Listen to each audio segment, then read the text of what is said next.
So hi everyone, once again welcome back to my channel. My name is Shashi Kumar. Currently I'm a third year MBBS student. तो आज का जो video है काफ़ी ज़्यादा important है क्योंकि इस वीडियो में मैं आपसे ये डिस्कस कर रहा हूँ फिजिक्स के एनसीईआरटी होते हैं वो लिटरली कैसे पढ़ा जाता है, उसमें क्या पढ़ना होता है। क्योंकि पहली चीज़ बता रहा हूँ कि जो एनसीईआरटी है ना उसको अगर आप ढंग से नहीं पढ़ोगे तो आप कभी भी एनसीईआरटी पढ़ नहीं पाओगे। क्योंकि जैसे ही आप एनसीईआरटी का एक चैप्टर खोलोगे आपको बोरिंग फील होने लगेगा और आप उसी समय उसको बंद करके रख दोगे।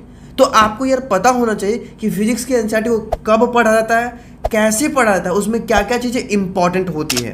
तो वीडियो को लास्ट देखना। मैं इस वीडियो को 4-5 पॉइंट में डिवाइड किया हूँ जिसमें मैं सारा चीज़ आपको एक्सप्लेन करूँगा कि आपको फिजिक्स के एनसीईआरटी कब पढ़ना है, आपको फिजिक्स के एनसीईआरटी में क्या पढ़ना है और एक्सरसाइज क्वेश्चंस करने हैं या नहीं। और लास्ट में एक और पॉइंट में डिस्कशन करूँगा जो कि न्यूमेरिकल कैसे सॉल्व करेंगे। ये एक बहुत बड़ा डाउट है आप लोगों का, तो इस वीडियो में हर एक डाउट को मैं डिस्कशन करने की कोशिश करूँगा। तो सबसे पहले ये समझ लो कि यार ये जो एनसीईआरटीज हैं फिजिक्स के 11th 12th के, क्या इसकी ज़रूरत है नीट के लिए? तो मेरी आंसर रहेगी यस, ज़रूरत है और बहुत ज़्यादा ज़रूरत है।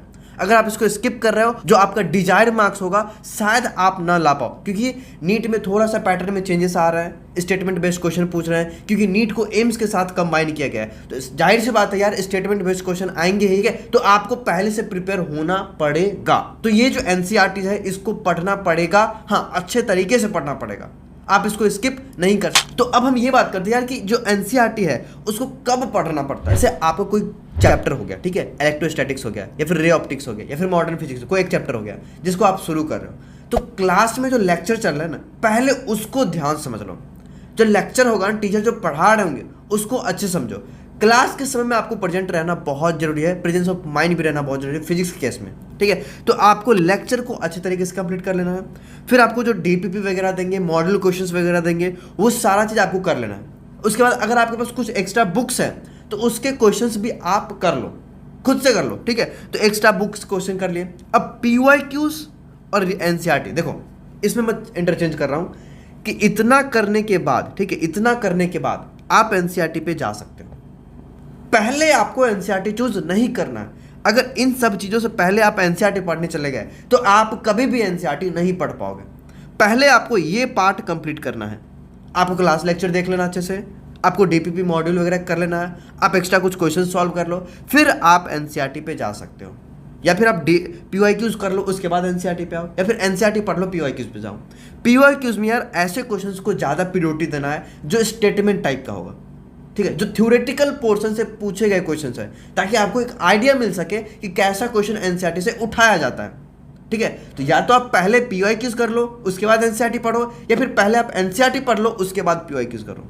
तो अभी मैंने आपको बोला कि प्रीवियस क्वेश्चन करना बहुत जरूरी है, ठीक है। या तो आप प्रीवियस क्वेश्चन एनसीईआरटी से पहले कर लो या फिर एनसीईआरटी के बाद कर लो। अब काफ़ी सारे बच्चों के मन में एक डाउट होगा कि भैया ये प्रीवियस क्वेश्चन कहाँ से करें। तो ये जो प्रीवियस क्वेश्चन आप प्रीवियस के बुक से कर सकते हो। तो मैं आपको एक बुक सजेस्ट कर रहा हूँ जहाँ पे 35 ईयर्स की प्रीवियस क्वेश्चन दी। इस बुक की खास बात यह है कि यहाँ पे जो क्वेश्चन है ना वो टॉपिक वाइज है, मतलब इस टॉपिक के, इस चैप्टर के इस टॉपिक से प्रीवियस में क्या पूछा गया था वैसे करके यहाँ पे दिया हुआ है। और एक और खास बात यह है कि यहाँ पे जो क्वेश्चन है ना उसके करेक्ट एक्सप्लेनेशन भी आपको मिलेंगे, मतलब सॉल्यूशन भी आपको मिलेंगे। और ये जो बुक है ये फिजिक्स, केमिस्ट्री एंड बायोलॉजी तीनों के लिए अवेलेबल है और तीनों में आपको सॉल्यूशन मिल जाए। इस बुक को मैंने खुद अभी रिव्यू किया है तो मुझे बहुत अच्छा लगा। अगर आप प्लानिंग कर रहे हो कि प्रीवियस को कोई बुक खरीदना है तो यू कैन बाई इट। ये जो बुक है इसका पब्लिकेशन है एवी पब्लिकेशन, और इस बुक का जो बाइंग लिंक होगा वो मैं आपको डिस्क्रिप्शन में डाल दूंगा। अगर आप प्लान कर रहे हो खरीदने का तो यू कैन बाई इट, ठीक है, बहुत अच्छा बुक है। अब हम आपको ये बता रहे हैं कि यार एनसीईआरटी में क्या क्या पढ़ा जाता है, ठीक है। देखो मैंने कुछ पॉइंट्स नोट किए हैं।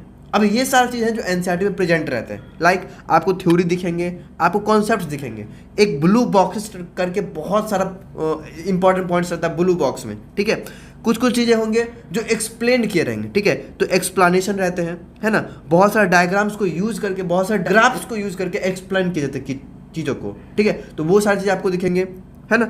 आपको एप्लीकेशंस दिखेंगे, फॉर्मूलाज दिखेंगे, फॉर्मूला के डेरिवेशन दिखेंगे और समरी दिखेंगे, और लास्ट में एक पॉइंट्स टू पॉन्डर दिखेंगे, बहुत सारे फिजिक्स के लॉज दिखेंगे। अब देखो ये सारा चीज़ें हैं जो एनसीईआरटी में आपको पढ़ना है। भैया ये प्रायोरिटी किसकी ज़्यादा, क्या ज़्यादा इंपॉर्टेंट है? देखो points to ponder and blue boxes, applications, ठीक है, एंड समरी, ये जो चीज़ है ना ये ओवरव्यू आपको दे देगा, तो ये ज़्यादा इंपॉर्टेंट है, ठीक है।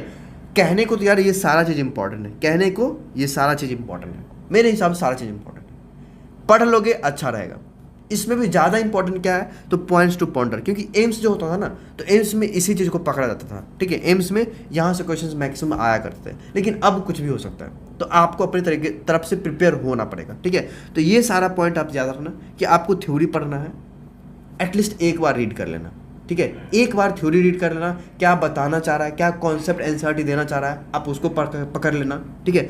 ब्लू बॉक्स में बहुत सारे इंपॉर्टेंट चीज़ें रहते हैं, मैं आपको दिखा दूँ क्या एनसीईआरटी में, रुको।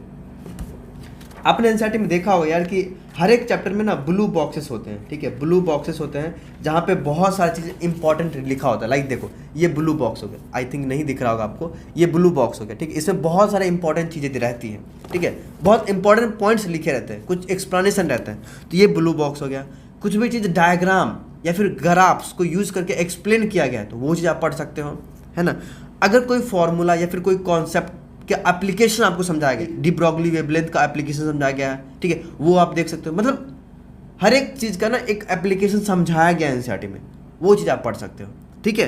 तो ये हो गया, है ना। अब जितने भी यार एनसीईआरटी में लॉ है ना, फ्राइडेज लॉ हो गया, 11th में तुम्हारा लॉज ऑफ मोशंस हो गए, 12th में बहुत सारे लॉज है, मैग्नेटिज्म का, इलेक्ट्रोस्टैटिक्स का बहुत सारा लॉज है, ठीक है। उन सारे लॉज को आप पढ़ोगे, क्या आखिर एनसीईआरटी में क्या लिखा हुआ है लॉज के बारे में, ठीक है। बहुत सारे इंस्ट्रूमेंट के बारे में एनसीईआरटी में अलग से दिया हुआ है, वो इंस्ट्रूमेंट के बारे में पढ़ लोगे, ठीक है। तो ये सारा काम आपको करना है। और लास्ट में एक चीज़ आता है जो एनसीईआरटी में दिया हुआ है, दैट इज एक्सरसाइज के क्वेश्चंस, ठीक है। और अंदर वाले क्वेश्चंस भी, अंदर वाले क्वेश्चंस में, तो यार अंदर वाले क्वेश्चन आपको करना है जो एनसीईआरटी के अंदर में रहता है, ठीक है। वो बहुत ज़्यादा इंपॉर्टेंट, क्योंकि उसका सॉल्यूशन भी आपके पास है, सॉल्यूशन से आप सीख भी सकते हो, ठीक है। और एक्सरसाइज में 3-4 टाइप के क्वेश्चन है, ठीक है। देखो, एक तो यार स्टार्टिंग कुछ क्वेश्चन जो ईजी होते हैं, ठीक है।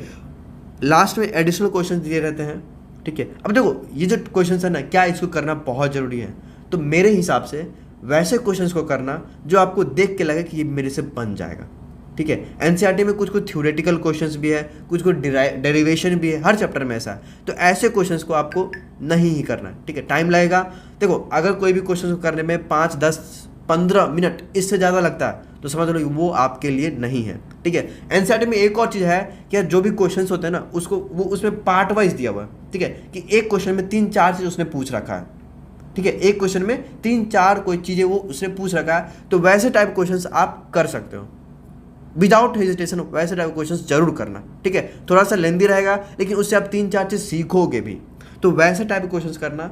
हाँ, वैसे क्वेश्चंस नहीं करना जो आपको लगता है कि बहुत ज़्यादा लेंदी है, ठीक है।